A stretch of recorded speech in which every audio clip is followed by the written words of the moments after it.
Assalamualaikum dan salam sejahtera kepada Dr. Azizan selaku pencara kepada Pergerakan Kesatuan Sekerja Kontemporari.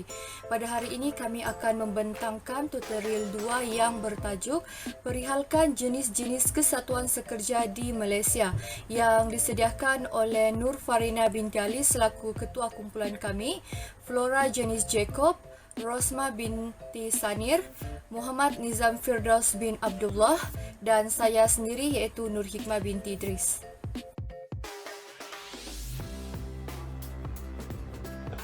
Yang pertama kita mulakan dengan pengenalan.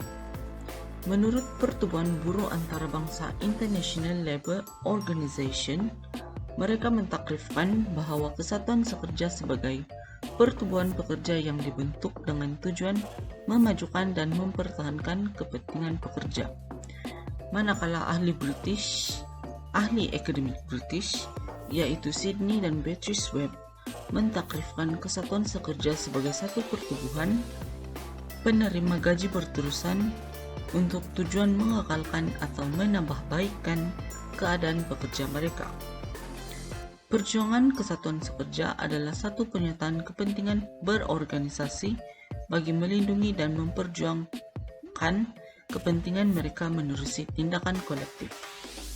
Terdapat 3 jenis kesatuan sekerja di Malaysia, iaitu kesatuan sektor awam, kesatuan sekerja sektor swasta, dan kesatuan sekerja majikan. Saya serahkan kepada pembentang yang seterusnya.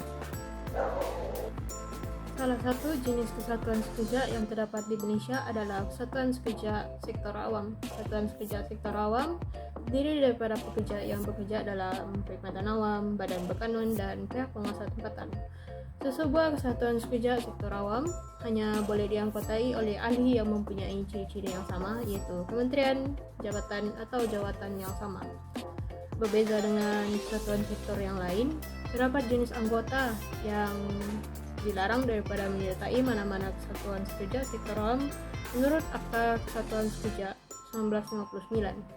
Antaranya adalah anggota perkhidmatan penjara, anggota Polis Diraja Malaysia (PDRM), dan anggota Angkatan Tentera. Pengecualian akan diberikan melalui permohonan bersebab dan setiausaha negara akan keluarkan arahan bertulis dari semasa ke semasa. Antara contoh kesatuan sekerja sektor awam adalah Kongres Kesatuan Pekerja di dalam Perkhidmatan Awam atau dikenali sebagai KPEX, Kesatuan Jururawat Malaysia dan Kesatuan Profesional Perguruan Kebangsaan atau KPPK. Jenis kesatuan sekerja yang kedua ialah kesatuan sekerja sektor swasta. Kesatuan sekerja sektor swasta dapat dikategorikan kepada 2 jenis, iaitu kesatuan sekerja dalam syarikat dan yang kedua ialah kesatuan sekerja kebangsaan. Kesatuan sekerja dalam syarikat merupakan kesatuan sektor swasta yang ditubuhkan melalui sebuah organisasi dan keahlian dalam kesatuan ini hanya akan menerima pekerja yang bekerja di bawah organisasi atau syarikat tersebut walaupun daripada cawangan yang berbeza. Contoh bagi kesatuan sekerja dalam syarikat ialah kesatuan kebangsaan pekerja-pekerja bank, kesatuan sekerja-pekerja pembalakan, kesatuan sekerja-pekerja telekom dan sebagainya. Manakala bagi kesatuan sekerja kebangsaan pula, ia akan melibatkan lebih banyak jumlah keahlian walaupun ia bukanlah syarat mutlak dalam pembentukan kesatuan sekerja kebangsaan.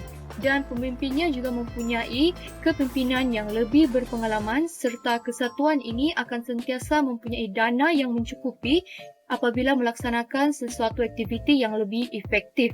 Contoh bagi kesatuan sekerja kebangsaan antaranya ialah seperti Kesatuan Sekerja-Pekerja Kimia Malaysia, Kesatuan Sekerja-Pekerja Perusahaan Logam, Kesatuan Sekerja-Pekerja Industri Pembuatan Makanan, Kesatuan Sekerja-Pekerjaan Perusahaan Elektrikal dan banyak lagi lah. Walau bagaimanapun, pekerja berhak untuk memilih sendiri mana-mana kesatuan yang ingin disertai oleh mereka.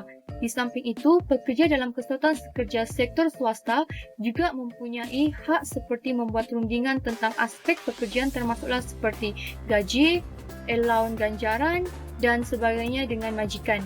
Selain itu, pekerja juga mempunyai hak untuk melakukan mogok seperti yang terdapat dalam Undang-Undang Buruh Negara serta berhak untuk untuk membawa kes ke mahkamah industri untuk dibicarakan sekiranya masalah pertikaian antara majikan tidak dapat diselesaikan. Baiklah, saya akan meneruskan sesi pembentangan dengan subtopik seterusnya, iaitu Kesatuan Sekerja Majikan. Apa itu Kesatuan Sekerja Majikan? Kesatuan Sekerja Majikan juga boleh dikenali sebagai sebuah persatuan. Akta memberi hak yang sama kepada majikan untuk menubuhkan dan menganggotai kesatuan majikan, dan majikan tidak boleh menganggotai kesatuan sekerja, begitu juga dengan sebaliknya. Peraturan penubuhan dan keanggotaan dalam kesatuan sekerja majikan sama seperti yang termeterai kepada kesatuan sekerja awam dan swasta. Di Malaysia terdapat beberapa contoh kesatuan sekerja majikan, antaranya ialah MAPA, The Malayan Agricultural Producers Association. Kesatuan ini tergolong dalam industri perladangan. Selain itu, MCBA, Malaysian Commercial Banks Association. MCBA tergolong dalam Kesatuan Sekerja Majikan bidang perbankan. Kita beralih kepada perbandingan di antara kesatuan sekerja dengan organisasi yang lain. Kesatuan sekerja merupakan sebuah kesatuan yang berbeza dengan organisasi lain. Hal ini dapat dilihat melalui sifat keahlian mereka di mana nafkah hidup bergantung dengan memasarkan tenaga mereka. Selain itu, kesatuan sekerja juga berbeza tujuan dengan organisasi lain karena kesatuan sekerja tujuannya ditubuhkan adalah untuk melindungi dan mewakili pekerja serta memberikan mereka sokongan dan kuasa kolektif dan menjana terma-terma pekerjaan mereka serta cara yang digunakan oleh mereka bagi mencapai tujuan, yaitu melalui penekanan kepada perunding secara langsung dan dengan majikan. Saya serahkan kepada pembentang seterusnya. Sebagai kesimpulan, pergerakan kesatuan sekerja telah lama bertabak di Malaysia sejak pemerintahan British lagi. Kesatuan sekerja yang ditubuhkan semasa pemerintahan British adalah untuk memperjuangkan isu serta nasib buruh-buruh yang bekerja di bawah pemerintahan British akibat penindasan yang dilakukan oleh majikan yang berbangsa British. Setelah merdeka, pelbagai modernisasi dan perubahan struktur dalam organisasi kesatuan sekerja telah dilakukan bagi mengikuti peredaran masa dan memenuhi kehendak serta isu buruh yang semakin meningkat.